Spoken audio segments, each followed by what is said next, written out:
Chapter 10. What never comes early or late. Day 10. Finding a magical camera was actually a difficult proposition. Harry would not know this. Having a Creevy brother always about, ever eager to snap a picture, or 200, had made him unaware that managing to have a magical camera might be difficult, because Harry wanted one snapshot to remember his historical field trip by. It was perhaps a silly thing to want. In fact, Harry knew it was. But the idea had latched onto him and he knew he didn't want to leave until he'd managed to snag a Potter family portrait, as it were. It was the sort of thing that hadn't happened in 15 years, it would be a picture where Harry was more than a chubby baby face with black hair and green eyes. To have something like that, not many people could understand how precious that was. Harry was oddly amused to find that he had managed to find a sappy moment during this strange trip. He'd tried his utmost to avoid such.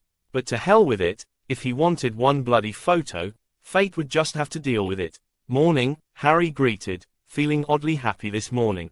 His new plot, i.e., finding a camera, had given him something else to occupy his mind. Alice nodded at his greeting.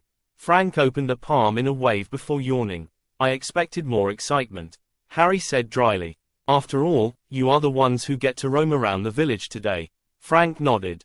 Gets sort of boring after third year, he admitted. Not boring enough to miss out on butterbeers at the Three Broomsticks, Ethan said, sliding onto the bench to join them. Did you catch the legs on Ted's daughter? The seventh year grabbed some toast and pot of jelly while winking in Frank's direction. Rismerta is, Frank broke off and coughed before stumbling on. Very good at serving.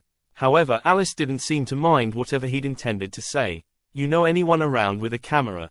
Harry asked, changing the conversation abruptly. A camera? Alice asked, tilting her head thoughtfully. Ethan leaned forward, a bit of jelly on his chin. What might you be needing a camera for? Thought I'd take some pictures of the Hogwarts architecture, Harry lied swiftly. You know, to send to my guardians. They must really like that sort of thing, and going to China to see a wall and everything. Ethan shook his head, not seeming to believe much of what Harry said. Harry found it odd that Ethan was the only one to see through the bullshit he was spreading. Better off someone who might loan me their camera for a bit, Harry prodded again. Frank shook his head. Sort of a muggle-born thing. You could ask Lily. I think I remember seeing her with one once. Alice shook her head in the negative. Broke in fourth year. Harry found himself wondering what happened to the pictures she took prior to that. Of course, the destruction of Godric's Hollow had probably caused some damage to his family's mementos. Death, carnage and Dark Lords can do that to keepsakes. Anyone else? Harry asked. The group shrugged or looked uninterested, making Harry start to doubt his chances of finding a camera. Maybe he could ask Dumbledore. The headmaster had quite a few gadgets in that office of his, but Merlin only knew what sort of device Dumbledore would produce. He need only think of the trunk the man had provided to cast that idea aside. Harry wouldn't let it bother him. There must be a camera somewhere in this school. In the next few days he going to be here, he just had to keep his eyes open. Perhaps he'd snag a few photos for Neville as well. If he wandered around opening broom closets he was bound to catch a picture of Alice and Frank. If he had to be traumatized by his parents, someone might as well share the emotion. What are you planning to do stuck in the castle all day? Ethan asked. He finished his breakfast and leaned forward, twisting the back of his hair with a finger. Sit around, I suppose. Harry hadn't actually given it much thought. Just knowing he wouldn't have to worry about coming future. That he wouldn't have to try and think about his parents and their fate was enough. I won't even bother suggesting you should do your homework. Lily said, finally joined them. Awake before noon? Impressive, Alice teased. And I keep asking, what homework? Harry mentioned. Lily opened her mouth, perhaps to tell him exactly what homework. Thankfully, that potentially boring speech was averted by Ethan making gagging sounds. Lily's gaze was cold enough to freeze water. But it didn't seem to bother him. Well, I think that sounds right boring, mate. Maybe you should ask your dorm mates for a way to sneak into the village. Merlin knows I spotted Sirius Black there before he was a third year. Harry shrugged. I'm not worried. With the upper years gone, it should be quiet. Maybe I'll do some flying. That wasn't actually a bad idea. He'd enjoyed the game the other day, but it would be nice to find a spot where he could really allow his firebolt to fly at the speed he was used to. Indeed, the more he thought about, the more he decided it was a good idea. He'd missed out on practice all this week. and providing he returned sometime before the fortnight, he'd need to be in prime form for the game against Ravenclaw.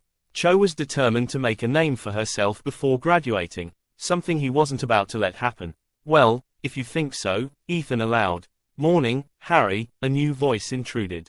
Harry looked up to see Hortense poised above Ethan, her well-made-up face grinning to see him. Her expression changed into a pout. It's not going to be the same without you in Hogsmeade, she said seriously. Her intentions were obvious, but Harry bore it well.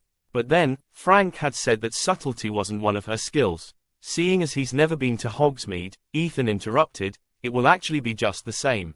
Hortense's eyes grew a little frosty. Well, you're a fine friend. At least I'm going to miss you, Harry. Be sure you get that permission slip signed. She waved her hand, walking past him, an obvious sway to her hips. Ethan watched her go. Even I'm not that desperate, he commented. Harry watched. It seemed obvious that on some level Lily wanted to retaliate. His mother couldn't seem to allow anyone to be spoken badly about. But then, there wasn't much to offer in Hortense's defense. Apparently Parkinson really has a thing for her, Alice mentioned. Harry avoided a gag. Bad juice, he muttered, pushing the pumpkin juice away from him. The others seemed a little confused about the reaction, and Frank sipped his own drink carefully. But Harry was feeling too sick to care. He was starting to get the bad feeling that he knew why Hortense seemed familiar. He simply hoped he was wrong. Well, I'm off for some flying, Harry said, getting to his feet. He couldn't help a smile, considering how he'd be able to spend the day doing his favorite thing. Cutting through Hogwarts and back to Gryffindor seemed to take no time at all. He entered his dorm room to get his broom, waving at a departing James. Have fun in Hogsmeade, he said to his father. Too bad you can't come, James said politely. Harry shrugged. I will next time. He'd managed to forget his trunk in the dorm that morning. Opening it, he removed the firebolt. How you doing? He hissed into the boa vine. Small, the vine hissed.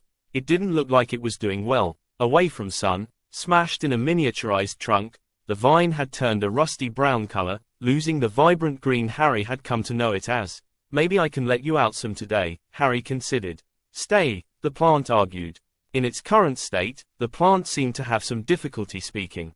If Parseltongue could sound scratchy, this plant managed it. Still, it did have a point. Now that a week had passed, Harry could leave any time. What had Dumbledore said? It all depended on metabolism. Something like that. Harry frowned at the plant, but still closed the lid before shrinking his trunk and placing it back in his pockets. Snatching his broom from his bed, he walked to the window and shoved it open. Not wanting to bother climbing down, Harry stood on the sill for a moment before jumping into the open air, swinging his legs under his broom as he began to plummet to the earth. With a rush of speed, he was airborne, soaring over the Hogwarts grounds. It was going to be a wonderful day. It was going to be a terrible day. James Potter could see that now. Sirius would be off with Heather or Hannah, whatever her name was, and he'd be spending Hogsmeade with the boys. His best mates. Remus would looking longingly at the bookstore until someone suggested they pop in, wherein they might lose Remus. Peter would only want to stop into the Three Broomsticks. He still seemed to have a slight crush on Rismerta. She had graduated a couple years ago and was way out of his league, but Peter still hadn't discovered that.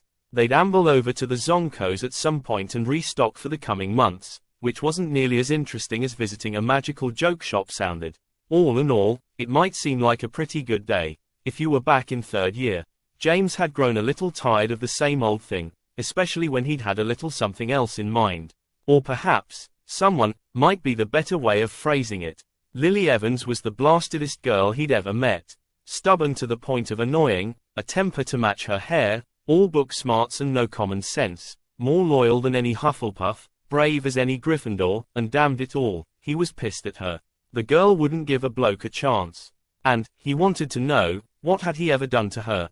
Alright, there had been a few pranks. He'd been young, how else was he supposed to let her know he liked her? He hadn't even known it himself. And if the girl couldn't take a joke? Whatever happened to forgive and forget, eh? He sighed. It was probably pointless anyway. He was almost mad enough to ask another girl to Hogsmeade, but he knew it would only be an attempt to make her jealous. And he didn't think he'd be able to stand her if she wasn't, not even just a little bit. So, here he was with his mates. Just three single guys enjoying a lovely Saturday in the village, free from the rules of the school. "Oh, look at that," Remus said. He was peering into the window of the bookstore with some excitement. "The new Marius book is out." There was a strange glint to the werewolf's eye. James rolled his eyes. Remus and his Marius books. As far as James was concerned, this was one of Remus's more annoying qualities, and that was saying something when the person in question was a werewolf. Given the choice, he'd prefer Remus keep his furry little problem and drop the books, but both seemed equally unlikely. Not that he could help it, James supposed. They'd sort of fed into each other. Werewolves weren't terribly popular in the wizarding world, and certainly not as playmates for wizarding children. Remus had grown up fairly isolated. He probably thought books were his friends. It was nothing like James's childhood. His mother had always been arranging play dates.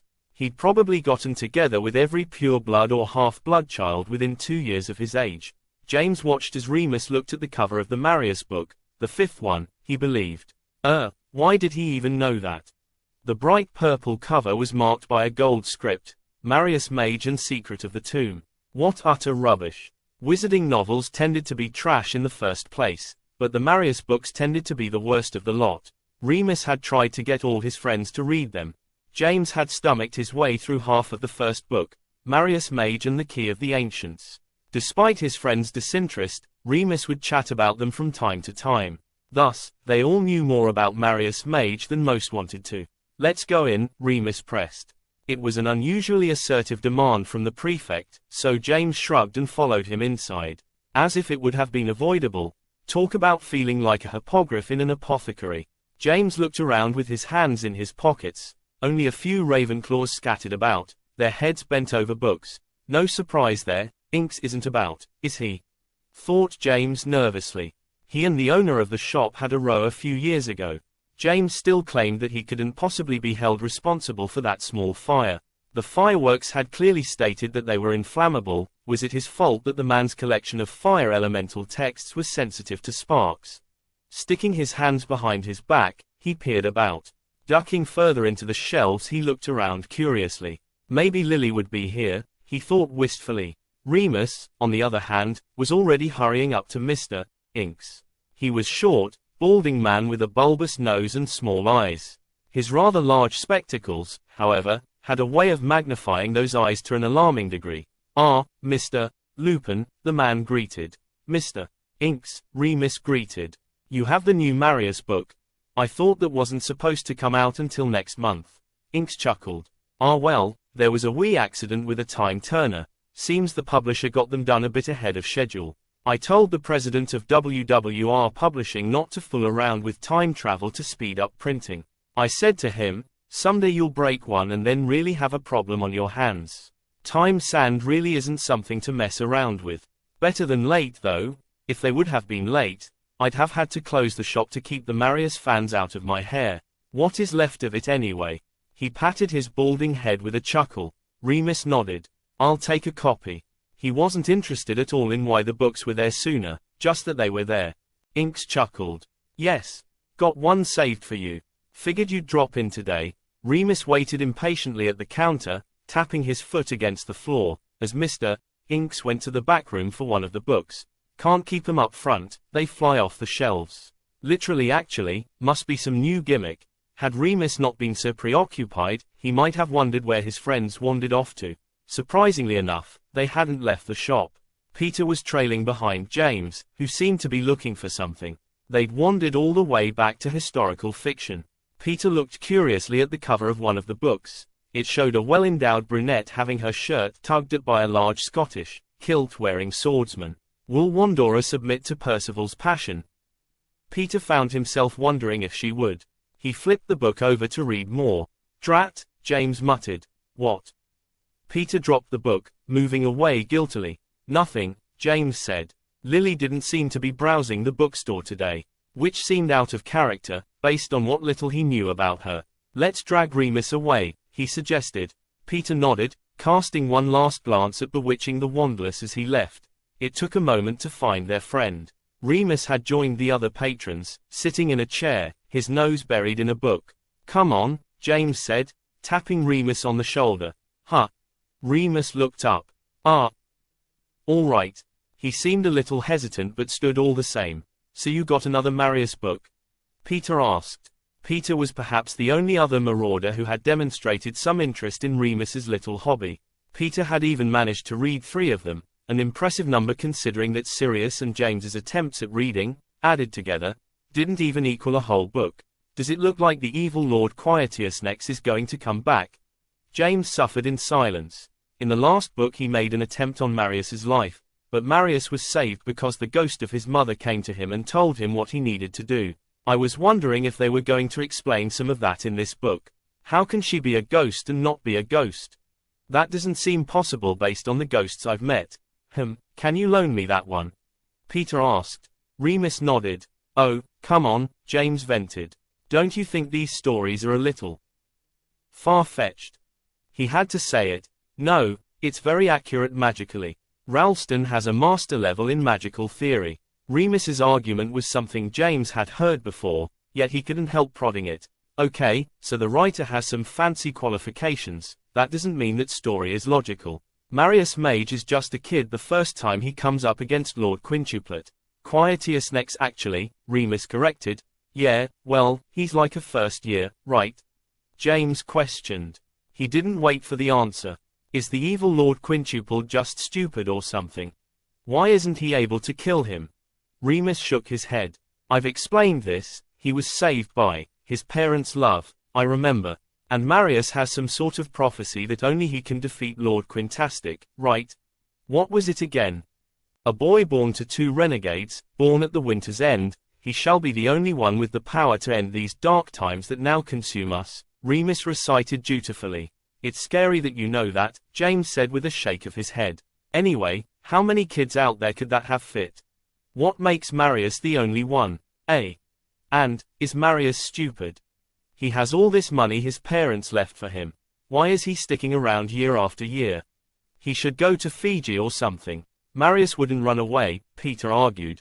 He's fictional, Peter, James challenged. He hoped Peter knew that. I'm not debating this with you until you've read the books, Remus seemed to decide. James sighed. I'm only saying, it seems too ridiculous to be real. Remus wasn't listening anymore, and to be truthful, neither was James. He'd spotted a head of red hair entering the 3 broomsticks. Changing his direction, he headed for the small pub. Butterbeer's on me, he offered. As with any Hogsmeade weekend, the 3 broomsticks was jammed with people. Thankfully some spell made the inside bigger than the outside would suggest. The Wizarding Pub was a popular congregation area for wizards and witches up for a day of shopping, as well as the town's many residents. Still, most of the people crowding the pub that day were Hogwarts students, third-year Muggle-borns tasting butterbeer for the first time, some inter-house friends lifting a few and catching up on stories, some older couples enjoying some of the private booths. Also, the food wasn't bad, not for pub fare, anyway. The building was built quite a bit in the past, how far back James didn't know. Solid woodwork and the mahogany bar were the main focus of the room. An abundance of candles and the roaring fireplace made up for the paltry number of windows, a small row of 3 near the door. It created a place that was smoky, dimly lit, smelling of ale and meat, and filled with voices. In short, it was a comfortable place. Rismerta seemed to have taken the helm. Her father Ted had managed the place for longer than anyone could remember. Course, his father had been named Ted, too. And his father before him and so on. It made it difficult to tell. The old man still ran the bar, and he wouldn't quite give up the kitchens either, if the rumors were true. Not that Rismerta seemed to mind much. She had been a kind-hearted Hufflepuff, only 3 or so years above them. And quite the minx if you believed those rumors as well. She approached them when they entered, her eyes flashing. Hello there, you all. Hope you brought your galleons this time, she teased them, flicking a lock of her hair as she spoke. Now I told you last time, Rismerta my dear, James said glibly. How was I to know that Sirius had switched out my money for leprechaun gold? She scrunched her nose and hid a laugh. Well, be sure that scoundrel hasn't been by your pocketbook lately. Course he's probably far too busy wooing the lasses, eh? He was in here earlier, a different girl than last time. Again, James couldn't avoid the slight cringe. However, he quickly flashed Rismerta a smile. Wouldn't happen to be in the mood to help me with my own romantic intentions? He asked the older girl. She seemed thoughtful for a moment. And whom might they be on? I don't want my pub blasted apart if you and Lily Evans get in another snarl. Just sit me near her. I promise no damage of private property, James avowed. Yeah, well, if you weren't a handsome bugger, I'd have tossed you out long ago. She smiled at him in a friendly way. The three marauders crisscrossed the room, heading toward a corner of the pub that was a little quieter. It was located toward the back wall. No windows, but a good view of the bathrooms. Still, James hadn't chosen the spot for the view. Well, not a view of the town anyway. The noisier crowd was gathered up near the bar, listening to a Quidditch match commentary on the pub wireless. There seemed to be fans of both the Puddlemere United and the Harpies as both cheers and jeers resounded when either side scored. Budge up, Fletcher, Rismerta said, nudging a lump of a man who was sitting alone at one table. Now there, Rismerta sweetheart, I haven't even finished my drink yet, the man said. He pulled his hat off, revealing ginger-colored hair, and turned his eyes upon her in an expression which might have been endearing, if not for his bloodshot baggy eyes.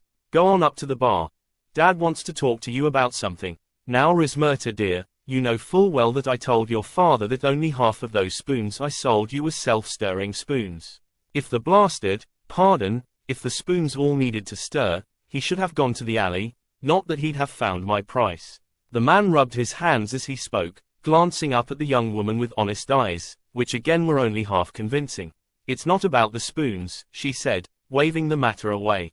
He wants to get some of those fairy lights for Christmas. Well then, Fletcher said, rising to his feet, I suppose I'll pop up there, then. Just happen to know where I might find some. Here you are, boys. Rismerta wiped the table down. You be wanting the usual? Yes, please, Peter said. This was his first opportunity to speak to the young mistress of the three broomsticks. She patted his arm fondly. Aren't you the polite one? Why are you hanging around this one? She jerked her thumb in James's direction, causing him to splutter indignation. She gave the Quidditch star a condescending glance. There you are. I've seated you near your lady love. Can't help you after that. She passed James, patting his cheeks in a sisterly way. James pushed her away, claiming revenge but smiling as he did so. Once Rismerta was gone, his eyes fell upon the only girl that mattered. Although why would be a question he'd want answered someday. Lily was sitting with Morgan today. He hadn't been aware that they were friends, but then, he supposed that Lily's only friend was Alice, and that was a girl that was probably busy today. He sent a cautious glance towards some of the darker booths, but he didn't spot the blonde Gryffindor and her seventh-year boyfriend.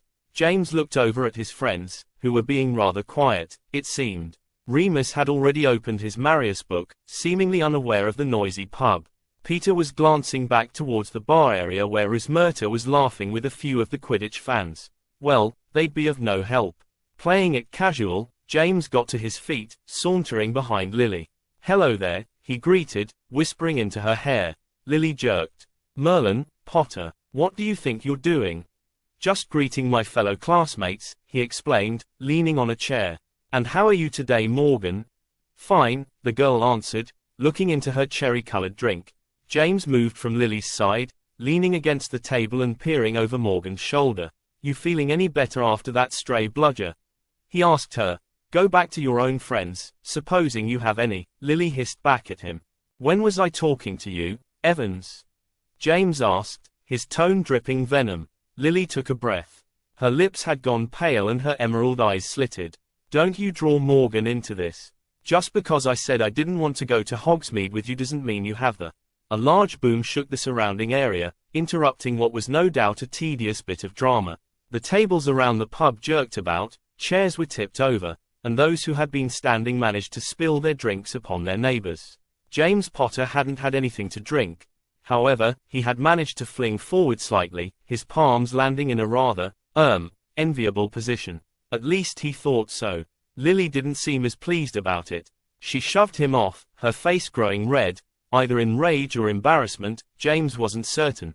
The noise of the pub had been cut drastically, which allowed James to hear Lily's muttered comment, "Perv." Hey, he grumbled back. Peter and Remus had stumbled up behind him. What do you think that was? Peter asked. Sounded like a firework, James suggested. He grinned. You don't suppose Sirius got into another fight with Zonko?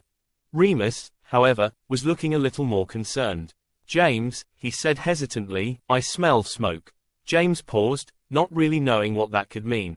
He might have easily dismissed it as a prank, but there was something in Remus's tone that made him think the smoke might have a more serious nature. He'd learned to trust Remus's nose. "How about I take a peek outside?" he suggested cavalierly, winking in Lily's direction. "Oh, don't try and act like a hero," she huffed. Rising to her feet, the red-haired girl moved past them all, joining a crowd that was moving toward the doors and windows. It seemed most of the pub's patrons had the same idea. They bustled about, talking with a curious chatter. James was ready to join in the excitement, except that he spotted one face that didn't seem amused. Professor Barton wasn't moving toward the door. He was still seated at the bar, his wand casually in hand. The man's sharp eyes seemed to be looking over the crowd, his head cocked as if he was listening to something. "Hey, Lily, wait," James called. He moved after her, darting into the crowd.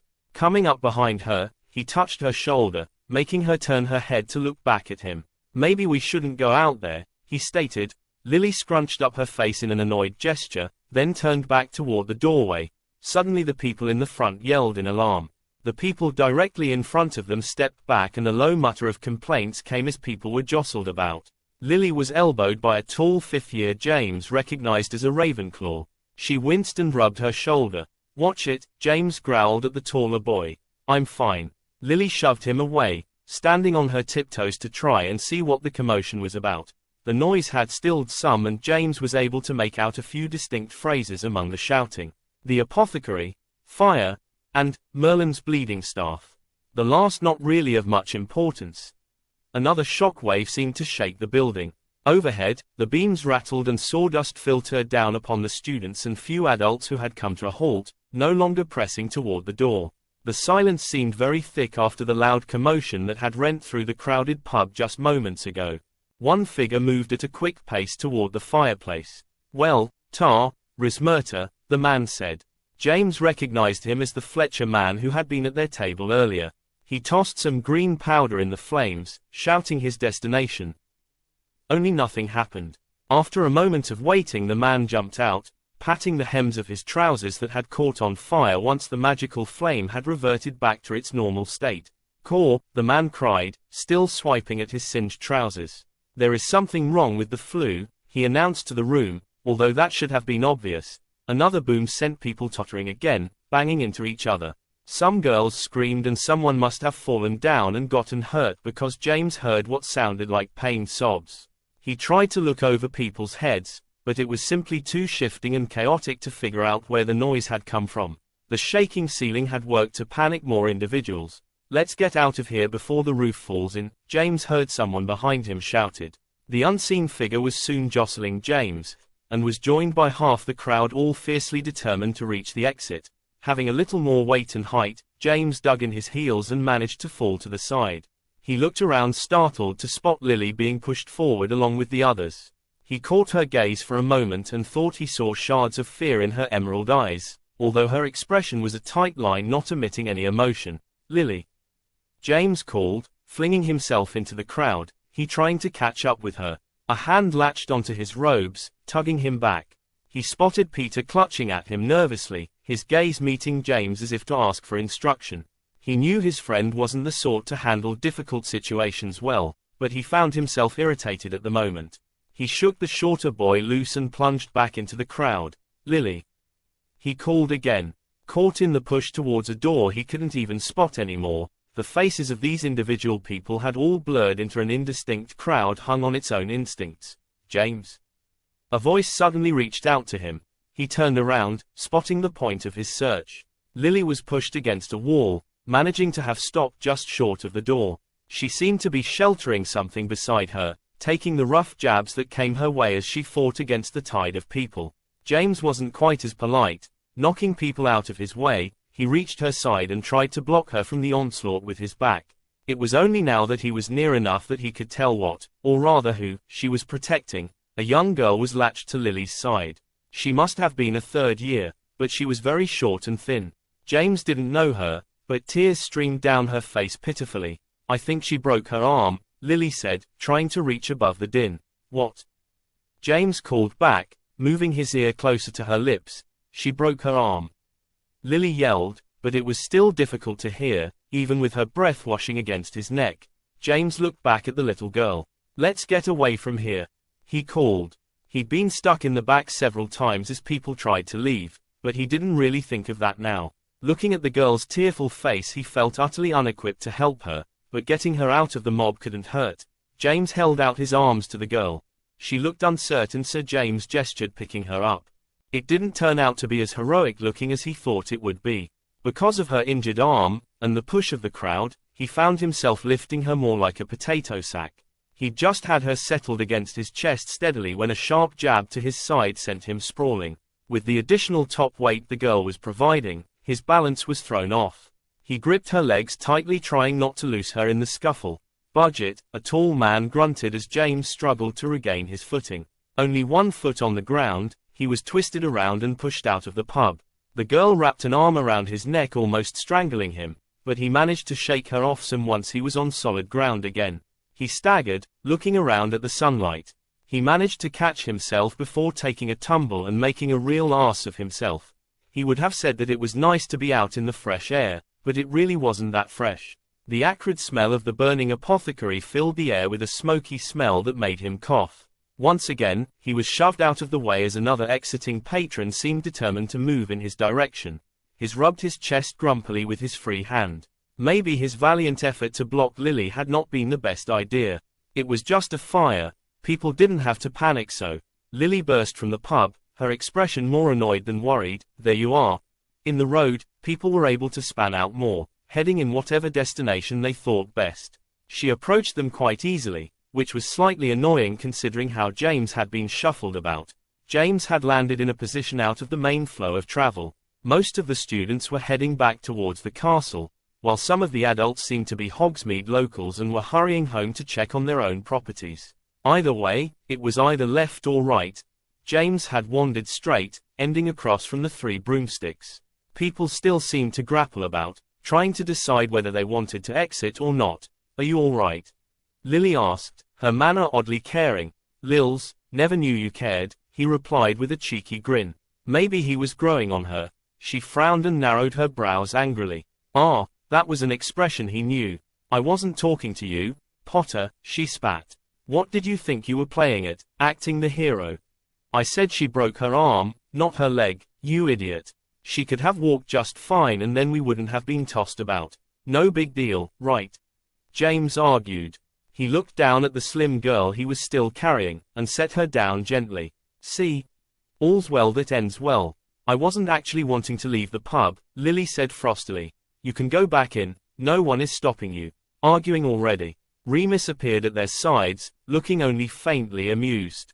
But that seemed to leave him when he managed to catch a good view of the burning apothecary. The ingredients inside had set the flames burning at different colors. It was really amazing looking if you thought about it that way. A few other people had gathered around for a gander. Some seemed to be clever enough to remember the charm that conjured water, but it was doing little good. "Quite the sight," James said. "It wasn't actually too bad outside. Why had they wanted to stay in anyway?" "It's not something for your amusement," Lily lectured. "Girl, if you can't just sit and watch a bloody fire without opening your gob." He was cut off by a furious glare, and wisely turned away from her. "What's going on inside?" he asked Remus, ignoring the spluttering invectives coming from Lily's direction. "Barton is trying to get everyone under control, and Rismerta is hexing those who aren't listening. I don't fancy being the bloke who managed to knock over a tea tray. When she gets a hold of him, he'll have preferred getting crushed by the roof. Less painful, anyway." "Imagine Barton liked it," James said thoughtfully. "Don't think so," Remus frowned. He looked a little tense. Actually, James and Remus moved a little more down the street, passing a stationery store, the Quidditch shop, and the place that sold fancy robes. Lily and the 3rd year hung back, but still followed. The prefect seemed to have gotten over her ire for the moment and was speaking gently to the girl. Her wand was out and the injury was quickly bound in a white wrapping. The small blonde 3rd year seemed to have swallowed some of her fear and was trying to catch up with James and Remus, her eyes glued on the flames. "Exciting, eh?" James said speculatively. "Nothing like a good fire to make a boring Hogsmeade visit a little more memorable. Is that all you think it is?" Remus questioned. He continued gazing at the blaze. What else could it be? James almost found himself laughing. It really was ridiculous. Everyone had panicked over something so little. What world did they think they were living in? This Dark Lord had everyone spooked, but Voldemort had never attacked a town. That would be foolish. He was targeting Muggle-borns and pure-bloods who had married Muggles and such. Everyone knew that. That was balmy enough on its own. I don't feel so good, Remus said. Suddenly, James turned at the odd comment, a shock of concern hitting him when he got a look at his friend. Remus's face was pale and a thin line of sweat had gathered on his brow. Come to that, why did it seem like the temperature had dropped 20 degrees in a matter of seconds? James didn't quite know, but he was starting to feel bad himself. It wasn't sick, really. It just felt like he'd lost a Quidditch game, or something even worse. It was hard to put words to. He looked over his shoulder at Lily, who was looking around nervously as well, her fair complexion growing paler. Not quite knowing why she looked up and met James's gaze. She moved a little further up the street, standing closer to James and Remus. The young girl was clutching her arm fretfully now. Do you, Remus? Lily called in alarm. James could only watch helplessly as his friend collapsed onto the ground. He crouched beside him, noting a frown marring the werewolf's expression and tears forming in the corners of his eyes. No, Remus moaned fitfully. Down the road, Barton emerged from the pub. He looked around worriedly, but whatever he was looking for, he didn't see. However, that didn't seem to diminish his worry. He spotted the students, and jogged toward them. In a minute, he was at their side, not bothering to check on Remus, only looking at him with a stony expression. Your friend would have a tough time of it, he said coldly. Professor, he just... James tugged at Remus but his friend showed no sign of any recognition. Another man emerged from the pub. He too ran quickly towards them, stopping before Barton. James thought he remembered seeing the black wizard next to the professor at the bar. See if Rosmerta has any chocolate, Barton said to a man. Why in Merlin's name would they needed chocolate now? The stranger paused. I'm rubbish around them, you remember, he said, looking at the ground. Some have a right to be, Barton said almost gently. But then James figured he must have imagined it because the defense professor's face was just as expressionless. Still the young wizard nodded, crossing back to the pub despite the shaking of his legs. James noticed that the man couldn't seem to run anymore. The temperature continued to drop. And suddenly James was starting to see why. Some odd creatures were gliding toward them. They had come from right, emerging, no doubt, from the alleys behind some of the shops on the other side of the street. They weren't close enough to take in much detail, but he knew they couldn't be human. They glided on the air like specters. They were skirting around the fire and air seemed to freeze in his throat the nearer they drew. The cold was so intense it seemed to be freezing something deeper than flesh, like his very soul was shaking in the chill. The few people that were near them seemed to tumble to the ground. What happened to them, James didn't see. They were soon hidden behind more of the creatures. James climbed to his feet, pulling out his wand. He didn't know what they were, but he didn't want them any closer. Good, you're mobile. Get out of here. Barton shoved James toward Lily and the still unknown third year. Take them, the defense professor ordered. James nodded dumbly for a moment. He was starting to walk towards the pub when he realized that Barton was following them. What about Remus? James found himself protesting. Barton looked at the collapsed student. James hadn't realized how cold his professor's eyes looked. Can you carry him? Levitate him to safety. You have the strength, boy. Those are Dementors. They suck the magic right out of you. Barton's cold cynicism was infuriating. James swallowed. He was having enough trouble putting his own feet in front of the other. James continued staring at his friend, and stubbornly moved away from the pub. He couldn't carry him. He raised his wand. Maybe magic would be better. Levi Levicorpus. That was the spell. He moved his wand but the words seemed hard to say, his magic seemed hard to find. Levicorpus, James's voice rasped. Remus seemed to lift only inches off the ground. He wiped at his sweaty forehead, his eyes moving back to the street. They seemed impossibly closer. Still he stood before his friend, his body bending like a reed. And those things, they were moving faster than the growing chill. Before he had a moment to think, they passed the fire. They moved like one organism almost, only one or two breaking from the group when they stumbled upon a person who had collapsed under their power. James strained to see what they were doing with those people. Barton cursed and appeared beside him, his own face looking drawn. He tugged at James's shoulder, trying to drag him away from Remus and toward the pub. You want to be an Auror, Potter? It's time you learned about sacrifice. A Wronski feint is perhaps one of the most dangerous maneuvers a seeker can attempt. It is also the most sought after among the professional teams. Captain of the Holy Harpies once said, "Don't even bother applying for the post of seeker if you can't manage it." Oddly enough, despite its desirability, a Wronski feint is only really effective 20% of the time. There are simply too many factors at work, and if the opposing seeker is worth their salt, they should be able to spot the bluff before plowing into the pitch.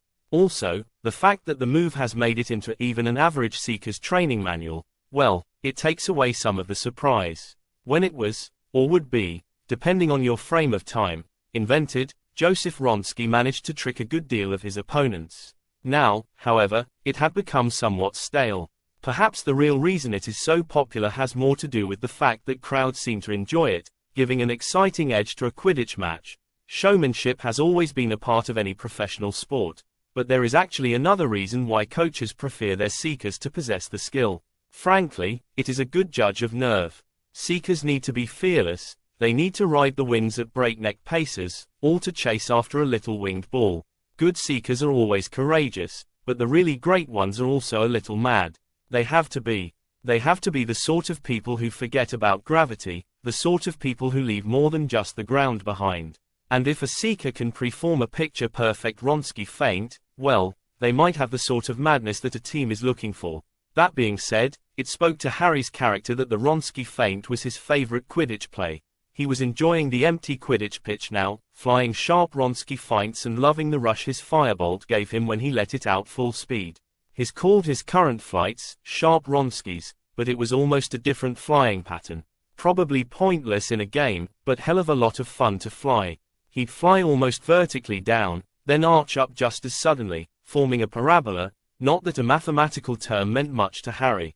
He'd just discovered he could do it one day, and it had brought the best of both worlds, the weightless of falling and the rush of shooting up.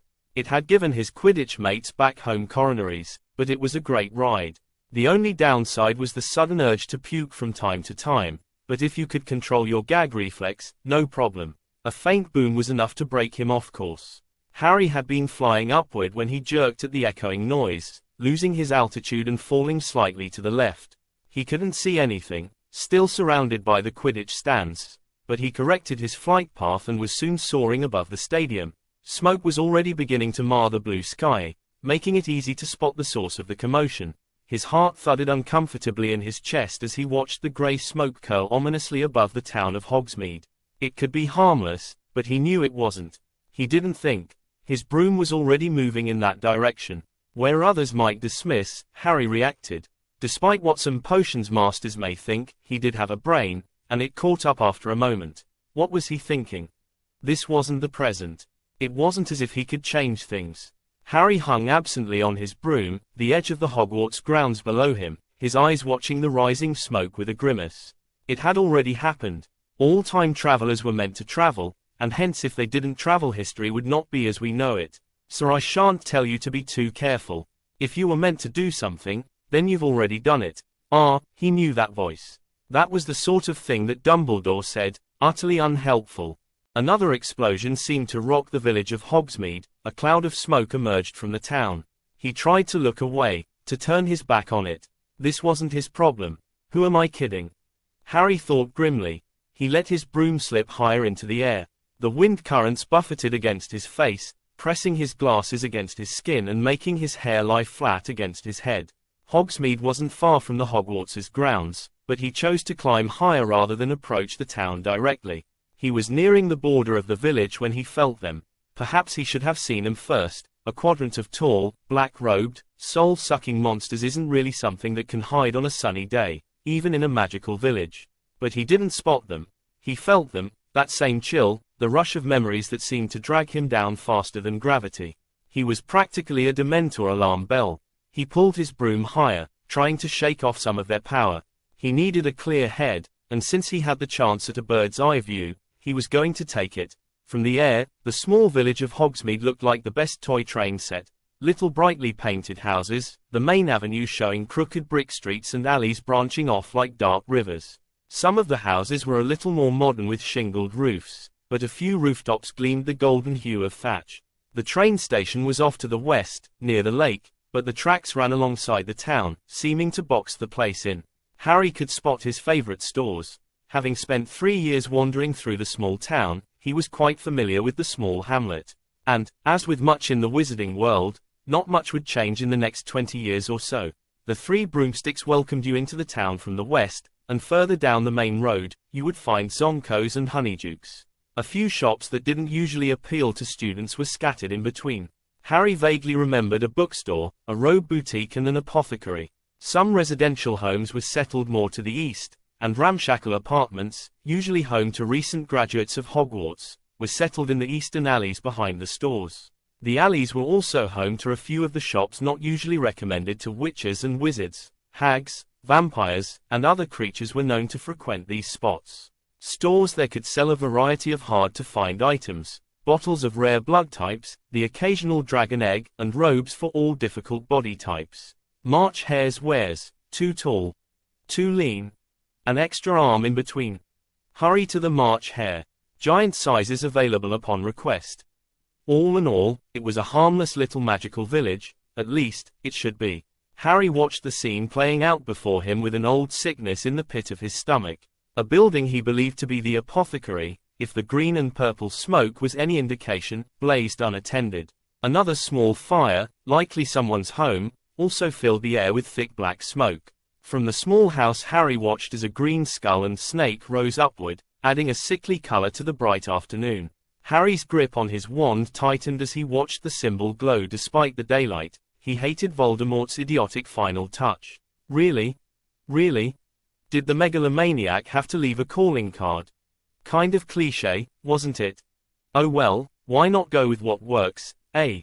But that old cold power quickly pulled his gaze away from the dark mark. Even the massive blast from the apothecary's blaze didn't distract him for long. His eyes slid past the sparks of destruction. Their cold power always seemed to draw him away.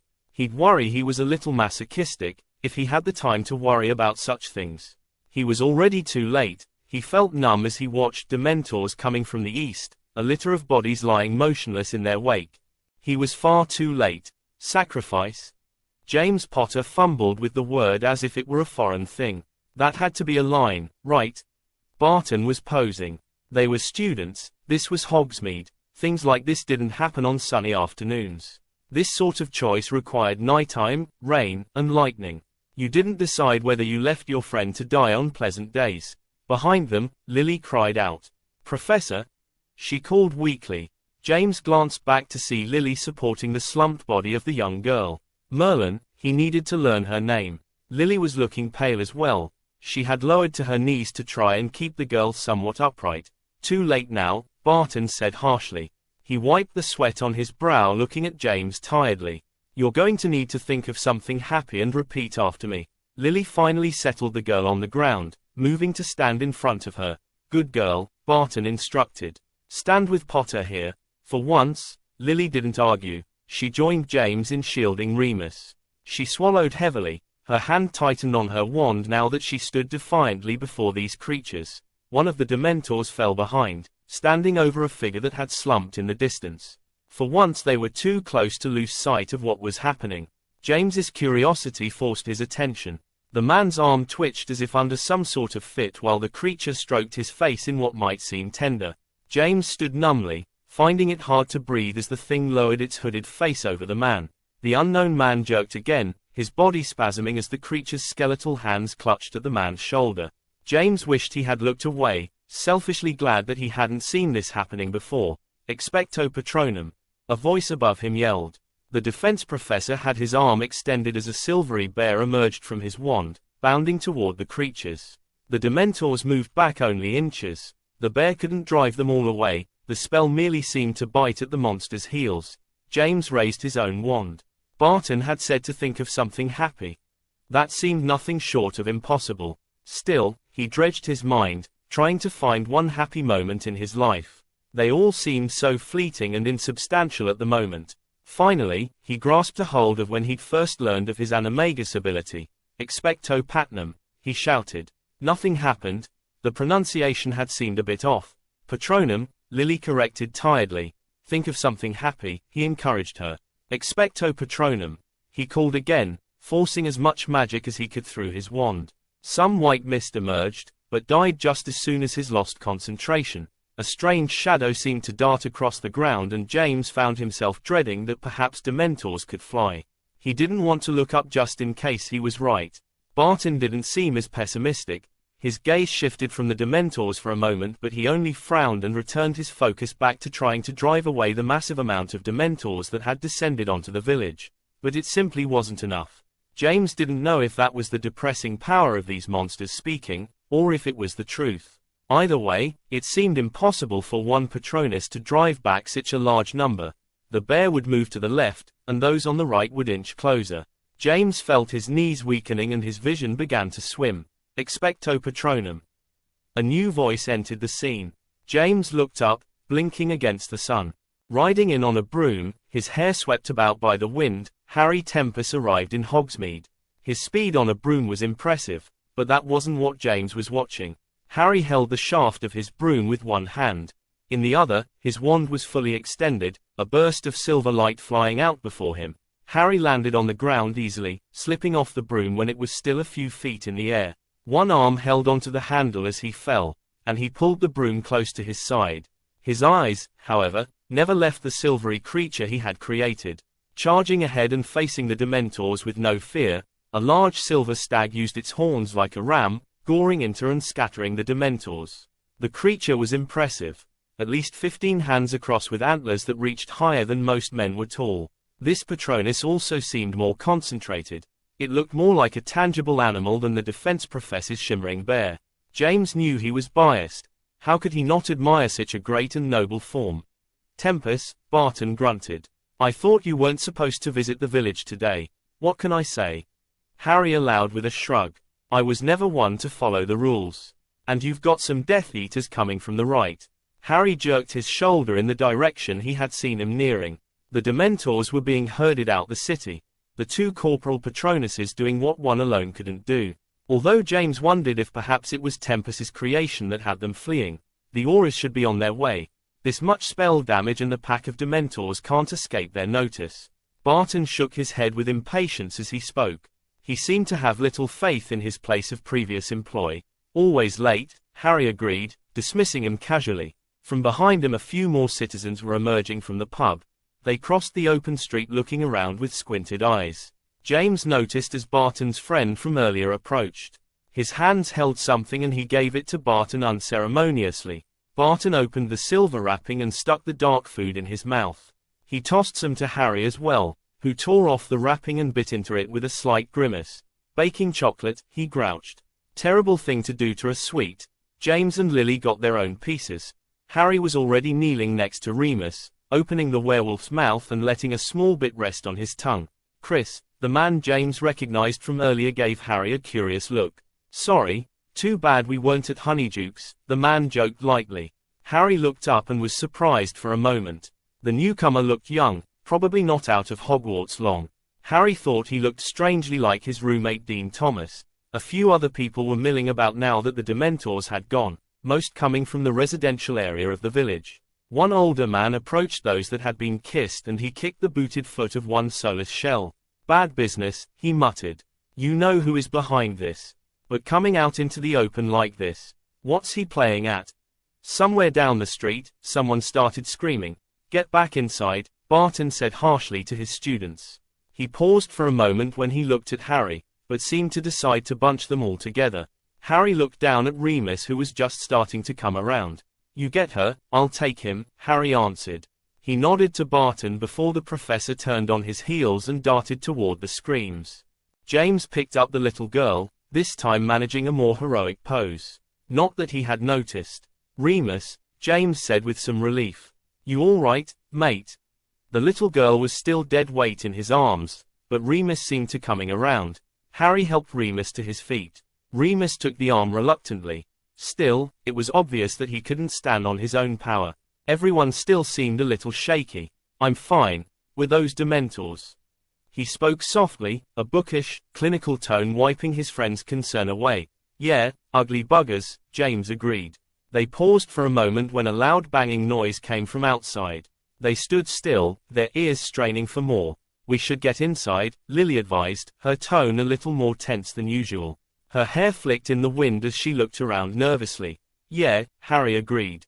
He looked toward the sound of the noise, deciding it would be better to make sure that his parents made it to safety before considering any additional acts of foolhardiness that were bound to kill him. Remus's eyes opened some. Harry, what are you doing here? They'd noticed. Trust that Remus, even in a poor state, would be the first to notice. Yep. So this is Hogsmeade, eh? Cozy little village, he commented dryly. He looked around, taking note of the still-burning apothecary and the corpses that littered the street. How did you learn to cast a Patronus? James asked, not curious at all about the young man's presence. Who hadn't snuck into Hogsmeade a time or two? He what? A corporal one? Remus asked. They had reached the doorway of the Three Broomsticks, and Harry was wondering the best way to handle this question when, thankfully, another distraction emerged. The fight that must have been happening further down spilled into the yard before the Three Broomsticks. Rismerta had opened the door and was waving them in frantically. Harry pushed Remus in, unfortunately knocking the werewolf off his feet. Rismerta caught him about arms and pulled him out of the way when the others pushed in. Harry darted to window, not sparing time on those already inside. Most of them were either looking out anxiously or huddling in corners. Behind him, James and Lily were reuniting with their terrified friends who had managed to stay inside. Peter and Morgan seemed almost numb. They looked at James and Lily as if they hadn't really expected to see them again. But outside, the real fight was going on. Barton and a few other adult wizards had joined forces to try and stop the destruction the Death Eaters were causing. Harry spotted a dark-haired witch who he thought might have been Marlene McKinnon. She at least resembled the woman who had been in Moody's photograph. Hagrid had said she was a great witch, and the woman out there was certainly holding her own, relying on some advanced charm work that seemed to swirl around like a cloud. Barton was holding true to his previous expectations. Harry was starting to doubt the man's magical prowess. He seemed eager to resort to muggle fighting at most opportunities. Also, his Patronus, while corporal, hadn't been much to brag about. He was likely only an average wizard. Still, Harry winced as Barton's fists made contact with one Death Eater's masked face. The man could pack a punch. The mask had shattered, along with the Death Eater's nerve. A well-placed stunner followed up by a binding spell had the man contained before Barton moved on. Harry had to admit, he'd had worse defense professors. Phew, James exclaimed. He'd left the others and joined Harry at the window, his eyes alight while watching the confrontation. Harry ignored him. Turning back to the scene playing out, he spotted something that made him tense. A short, blonde woman was cowering beside a building. 3 shops down and across the street, a small child was wrapped in her robes. The pair had chosen to hide behind a small fence, one which had been already demolished by a blast from one of the Death Eaters. The child was sobbing, obviously terrified. Her mother was trying to take them someplace safer, but everything had become chaotic. Bit his lip. A dark brown spell struck the mother in the shoulder, and she joined the child in screaming. Harry's hand caught the latch on the window, opening it before another moment's thought. Harry! Lily exclaimed, tugging at his robes, but he was already swinging a leg over the window ledge and jumping down. His arm quickly slid from her grasp.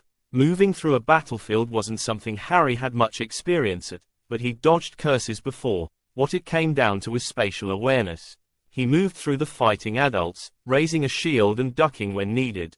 He dropped to his knees and was once forced to drop to his knees and roll to avoid a stray burst of green light. His only real advantage was that he wasn't drawing any direct attention and managed to reach the woman, kneeling next to her. Can you move? He asked her. He was quite close, her frightened face only inches from his own. He angled his head a bit so that he could see behind him. My arm, the woman moaned. She bit her teeth shut tightly, obviously trying to ignore the pain. I'll carry her, Harry said, gesturing to the little girl whose sobs were drowned out among the spellcasting. We should get you inside. He glanced over at the 3 broomsticks, but dismissed it. He doubted the pair would be able to dodge through that maelstrom of curses and hexes. The woman nodded, eyeing the scene hesitantly. Amy, honey, this nice man is going to take us someplace safe. Harry marveled at the calm tone her voice managed to take while talking to the little girl. It's okay, honey, she soothed. Harry didn't know if it was okay. He tried to hide a grimace when he lifted the small girl. Her mother's robe was soaking up the blood from her shoulder wound. The fabric had torn some and Harry could see her skin beneath. The shade had changed to a sickly blackish green. "Come on, Amy," he said, trying to put the girl at ease. "You ever play tag?" "Well, we're going to try and not become it." Harry finally decided to carry the girl piggyback. She wrapped her legs around his middle, and her arms around his shoulders, her little hands clutching his robes tightly. With a deep breath, Harry got up from the shattered remains of the fence and moved away from the battle, and towards the left. Right would only offer open land and the long road to Hogwarts, not enough cover. They needed a place they could hide until help arrived. He took the woman's arm in one hand, leaving his wand accessible in the other. "Hold on tight, Amy," he instructed the little girl. He tugged the pair alongside a building, slamming the woman against the wall harder than he'd have liked to drag her out of the way of another spell. The robe shop was closest, but it looked deserted. The door was locked when he managed to near it, but a quick Alohomora spell had the handle unlatched. He swung the door open and ducked out of the way of a stunning spell. "Go away," someone said, a terrified tone to her voice. "I've got some injured people here," he offered, hoping that whomever was hiding wouldn't curse them. A brunette peeked up from behind a counter. She saw the little girl and the injured woman at his side and raised a hand to her mouth. "Sorry, dear." The woman rose to her feet. She was middle-aged and more than a bit heavy, her extra weight hidden well behind a fine pair of mauve and silver robes. "Oh, hurry, I didn't know what to do. I locked the door and—" "Do you have a cellar?" "Back room?" "Cellar? Yes, there is one back there.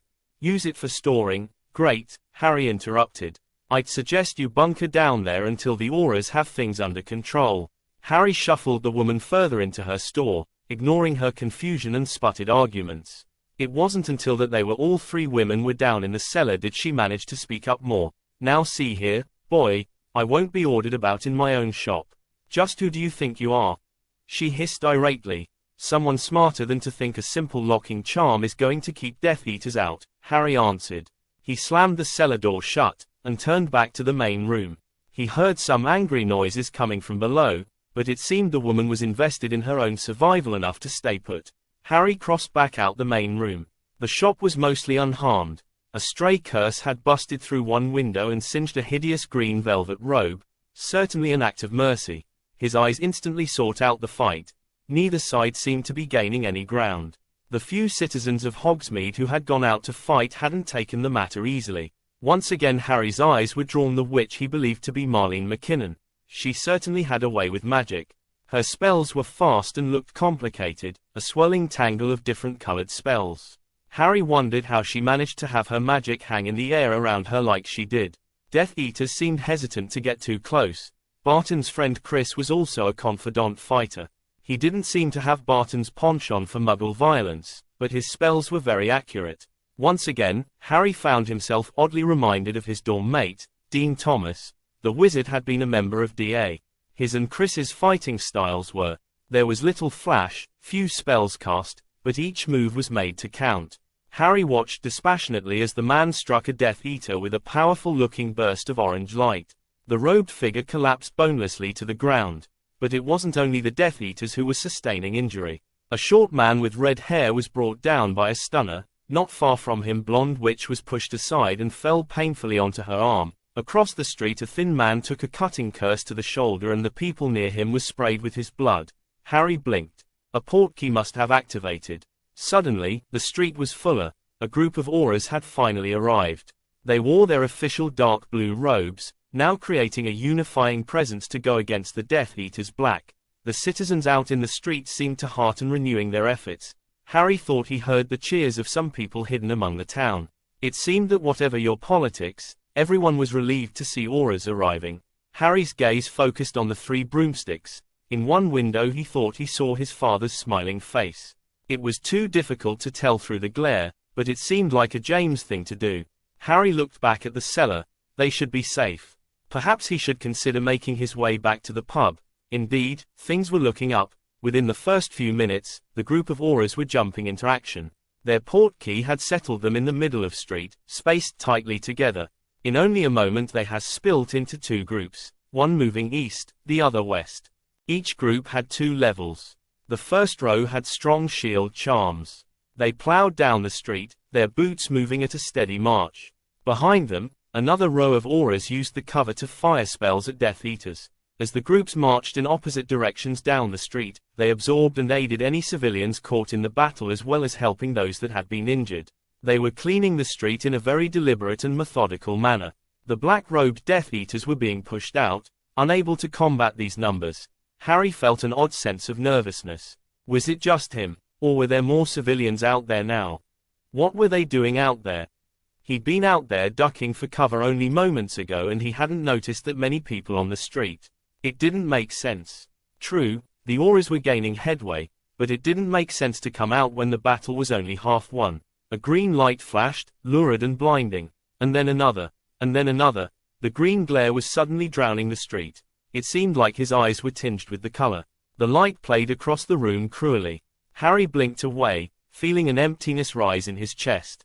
It was the same shade of green that had haunted his nightmares as a child. Outside in the yard, somewhere between 10 and 20 wizards had dropped dead, seemingly struck down by normal residents of Hogsmeade. These wizards hadn't been dressed in the garb of Death Eaters, their faces were unmasked. They stood between the two squads of auras, striking him down from inside their formation. Harry pursed his lips, hating that he couldn't drag up much emotion to be horrified. Instead, his worried mind began to wonder what else Voldemort was planning. The patrons still inside the three broomsticks were handling the sight with less hardened eyes. James had gone numb. He stared blankly at the scene without understanding what he was seeing. Lily, who had been back a little further, acting as a support to Morgan, hadn't seen what had happened, only witnessed the green light reflecting around the room, but she found herself unable to recognize the situation either. Morgan had buried her head into Lily's shoulder. Remus's mouth hung open in shock and Peter sat down on the floor heavily. Around them, other reactions were swelling. A few individuals screamed or yelled out in alarm. Some people didn't understand what was happening but the confusion only fueled their panic more. However, after this burst of noise everyone in the pub sank into an uneasy silence. The fear that such an event caused was easy to see. Terrified muttering began to reach James's ears after the silence had worn away. Hobson, that's Fillmore Hobson. He was a schoolmate of mine. Never would have thought him joining up with the likes of them. A middle-aged man pointed out one of the killers with a trembling hand. Betty Crowdell, another said, more softly than the one previous. She works for the ministry. Fear and shock grew as more of the plainclothes Death Eaters were recognized. The people out there were neighbors, friends, co-workers. They were people who you met every day. Somehow this seemed more terrifying than those figures in black robes and masks. Those were monsters, but these were all too human. Are they losing? James found himself asking weakly. It wasn't a possibility he had questioned until just now. He found himself feeling helpless and out of control. Another Auror fell to the ground, his throat a red ruin, his hand twitching in the dirt.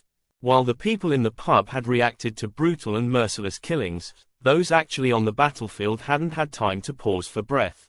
Barton tackled one of the unmasked Death Eaters to the ground, binding him with surprisingly little effort. The other citizens were doing their part and the remaining members of the Auror team seemed to have turned off whatever compassion they had. Each blow brought blood and broke bone.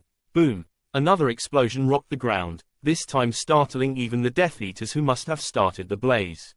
The rush of magically charged air knocked the fighters off their feet. In the pub, the windows shattered, strewing glass about the room and slicing into those who had been near enough. The battle hadn't paused in the slightest. Barton, always the able one, had used the distraction to knock two Death Eaters into unconsciousness. Binding them, he snapped their wands before most people had managed to regain their footing. The apothecary, however, was now burning wildly. The last explosion had shot out of the roof, sending flaming debris into the surrounding areas, landing onto the nearby buildings and quickly catching the fresh timber alight. Whatever was burning and causing these violent eruptions must be highly flammable. Harry cast a quick spell on floor and particularly the area near the cellar. It would make certain that even if the shop did catch alight, the people down below should be safe. These attackers weren't after money. They wanted mass loss of life. Harry needed to get back to the three broomsticks. James and Lily and the others, he needed to be certain that they were safe. He wasn't just trusting that time will out. Harry slipped outside, shutting the door quietly. His best option would be to remain out of sight as much as possible. Perhaps he could move further up the street and cross over to the other side once he was out of range. The Death Eaters weren't his only rivals at the moment. The appearance of attackers dressed as ordinary residents had obviously affected those defending the town. Auras and the citizens of Hogsmeade was striking at anything that moved, likely even resulting in some friendly fire accidents. Harry wasn't paying close enough attention to tell for certain, but he wouldn't have been surprised.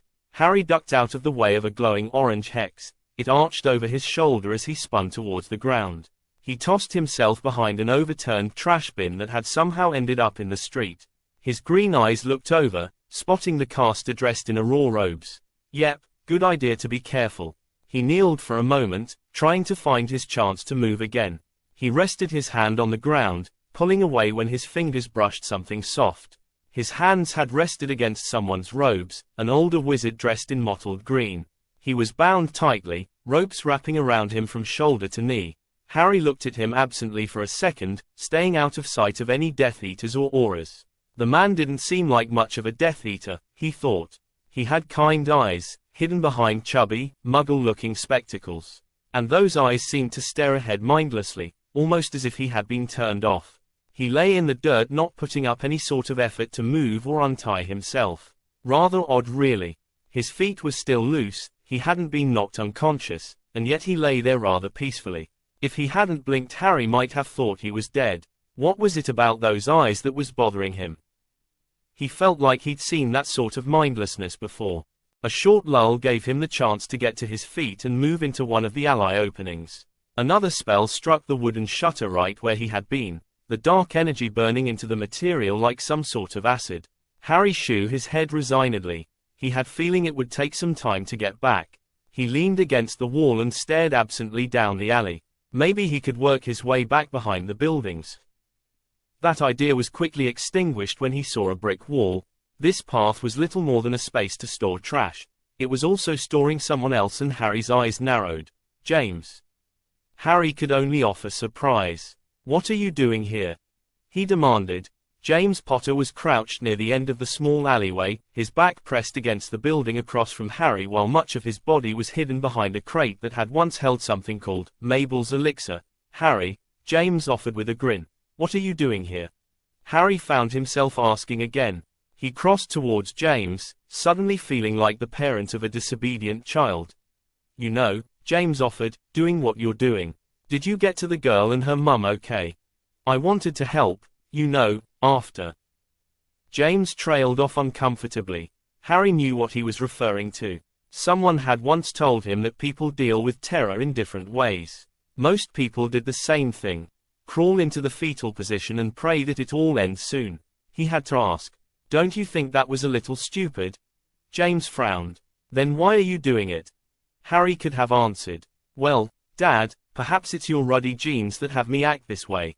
Blaming genetics was comforting sometimes, but as he didn't have an answer James would understand, he took to staring out toward the opening between the two buildings. Occasionally a body would flash by, or a glowing spell would cut the scene like a burning arrow. Maybe it was him, but the noise seemed to be growing more distant, the flashes of people less recent. Soon, only echoes of the confrontation were nearby. Harry crossed to the opening of the alley, keeping James behind him. He listened closely, thinking perhaps he could risk sticking his head out for a look. Another body suddenly darted into the shadows, charging into Harry with a force that wasn't quite enough to knock him down, but it was close. He dodged a punch as the figure swung its fists madly. "Sirius, mate," James cheered. Harry lowered his wand. Indeed, somehow the other marauder had managed to stumble upon them. Sirius grinned. His cheek was sporting a red mark that would likely blossom into a good bruise, and his shoulder bore a small patch of blood. Otherwise, he looked fine. Finally. "I've been looking for you. Popped into the broomsticks and Remus said you'd headed out. Wasn't pleased about it either. Where have you been?" James asked. He slung an arm around his friend, falling into a hug despite himself. They weren't really the type to hug, but that scene out there was making him realize some things. Like how precious little things like having a best mate can be. Sirius returned the gesture, patting James and biting his lip. "Glad you're all right, mate," he said a little briskly. They broke apart coughing and not looking at each other. Sirius began. "Well, Haley dragged me to Madame Pudafit's, which was a rougher ordeal than what it looks like you've been through, he said with a cringe. Has it quieted down out there? Harry asked, breaking into the conversation. Sirius shrugged. They've moved further down the street. Think they might be trying to get away from the apothecary. Hell of a blaze, that. Let's get back to the Three Broomsticks then, Harry suggested. It's only a few shops down. With the battle out the way, we should be able to get back easily. Or no, let's go and lend him a hand, James argued. Harry glared at him before ducking back into the sunlight. You're not an Auror yet, Potter, he said, feeling rather uncomfortable addressing James as such. They weren't all Aurors out there, James pressed on. Who do you reckon they were? Did more than the Aurors? James had become somewhat pensive, falling into step beside Harry thoughtfully. Harry found himself wondering why Sirius wasn't arguing as well. He and James both seemed eager for any excitement. He looked back to see the pure-blood wizard standing frozen only a few feet out from where they had been hiding. Sirius? He questioned softly. A chill went down his spine when he turned to face Sirius. It was there in his eyes, a distracted, powerless expression. He knew it looked familiar. The man with the glasses, bound and unmoving, had looked the same. And Sirius, from his lessons, Harry knew why Sirius would look like this now. Black's wand raised stiffly. He was in there somewhere, struggling for control. Harry moved toward him cautiously. But Sirius's wand wasn't pointed in his direction. Sirius? James questioned. His hazel eyes showed no apprehension, no sense of concern or fear.